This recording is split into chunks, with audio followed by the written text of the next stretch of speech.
I'm not entirely sure, but I would not doubt it because I will give Call of Duty that. As much as it's the same game over and over again, their campaigns have always been pretty fun.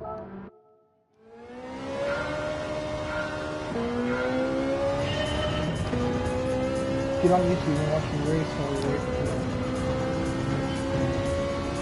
I play cockpit only, so it's a lot more immersive.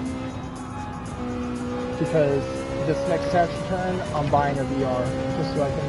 The Gran Turismo has VR capabilities now, and god damn it, do I want to race like that? Would be so next level. Being able to actually.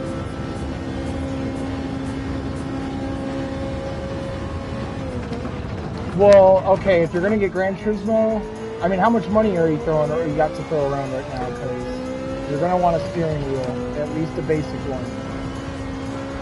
Playing it on controller is not like playing it with a steering wheel. And again, it's a steep. See, I like to play all these simulator games. I've realized where I hit the steep learning curve. And it took me a while to get where I can drive the way I can. Even then, I'm like bottom B class, and the top class is S. So there's B, and then there's A above that, A plus, and then S. My lap times are usually like 3 seconds below the world's fastest, which I don't understand how these people do that. Fucking Max Verstappen.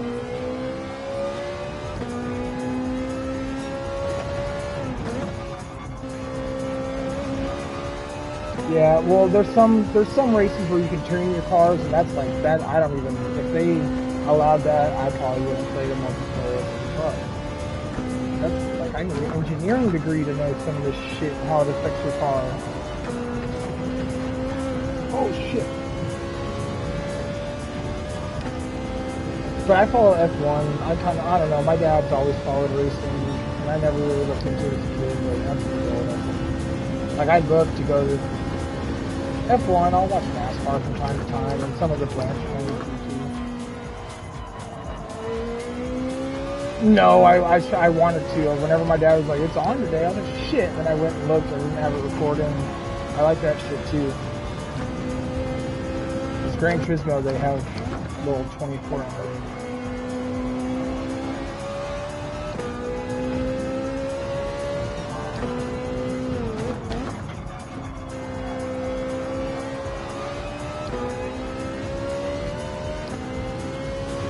Yeah. No, unless you know what you're looking at, it's definitely hard to like Sam's been getting into F1 with me, and I've been having to explain a bunch.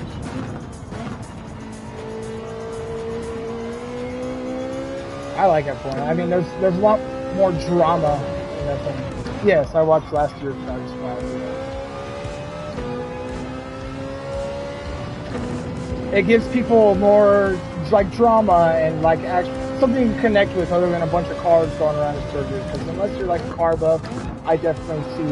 Like I said, I wasn't interested in it as a kid. Like I see where it gets boring. But after, well, getting this game, Gran Turismo, my dad handed me down, it really definitely got me more into racing than ever. Like that's whenever I really started paying attention to it because I could relate. I could actually go and sim race on these tracks and be like, these guys are fucking crazy good. Like, because it's hard. I mean, especially F1 cars. F1 cars have no any brake lock or any lock brakes, and they don't have any traction control. That's all pedal control, and that shit. I mean, in a car with that much power, yes, it does take a physical aspect. Like, I mean, you got to be. It'll I wanted Jackson just actually brought up. He was like, "Why don't we go? Can we do go karts?" I was like, "Absolutely, son. Yes, let's go do that. Let's go fucking do go karts. That sounds like so much fun." Because that's where F1 starts. It's karting. Well, not the kind of karting we'd be going and paying for.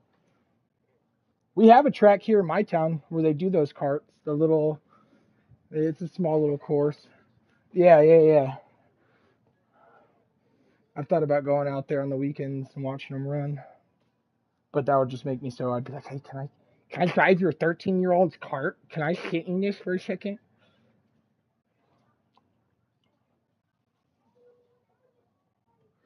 Well, yeah, yeah, they look like little, but those fucking things haul ass, bro. Yeah. Fuck yeah. Hey, you have no idea the fucking rage. Whenever I'm racing and like you try, it takes effort to race clean and to leave space. If you're wheel to wheel with someone and you're coming up on a turn, it's hard to fucking I'm getting better at it, but it's hard to leave them space. And when they just don't, oh dude, it's so, cause that one little bump, it loses you so much time. And then all of a sudden two other people pass you, or God forbid they knock you off track, and then you're all the way at the, I mean, it's so frustrating, bro. Whenever dirty. Oh, yeah. Now the Brazilians in Gran Turismo 7, at least, you always gotta watch out for the fucking Brazilians. They're fucking dirty, bro. I hate to be like prejudiced against any specific thing, but it, hey, no, it's from personal experience. I've tried, like, nah, giving them the benefit of the doubt, but every time. And that's something cool about Gran Turismo too. Like right now in this lobby, there's a Canadian and a Brazilian. Yeah, like sometimes there's Japanese. I'm only 11th. Let's see. I might be distracted of it. Yes, for the daily races. So the way the matchmaking works is there's a race every. There's designated times at which the matchmaking starts, and there's an entry period 15 minutes before that time starts. You enter in, and then you wait for that. Yeah. And any time before that, you can go run the track, and your fastest lap time while you're just running the track is your qualifying time.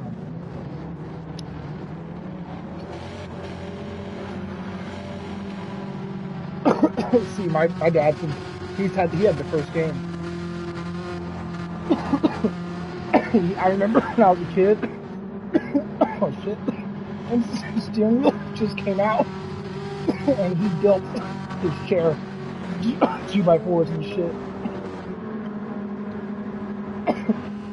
Right when he upgraded his rig and gave me this one, he stopped racing. I told him, I was like, let me use the new, because I have a belt-driven wheel, which is, I guess, old tech now. Now they have direct drive wheels with the motors.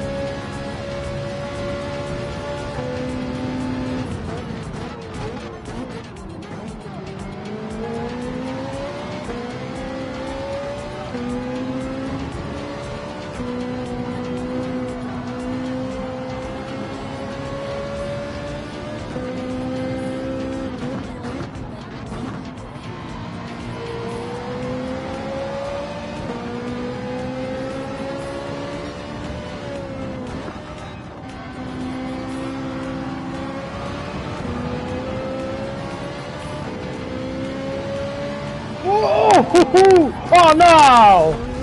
Damn it, I was trying to avoid that guy coming back on track. Ooh, I caught myself good right there. That's right. You'll see it. It's pretty brutal.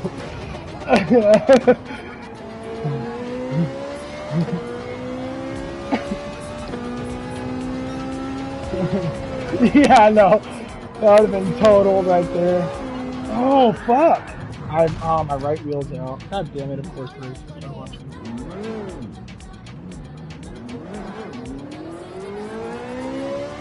Shit! What's this?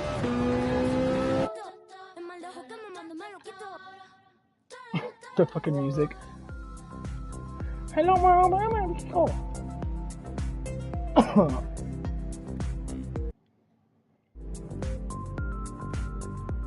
Yes, yeah, it's odd.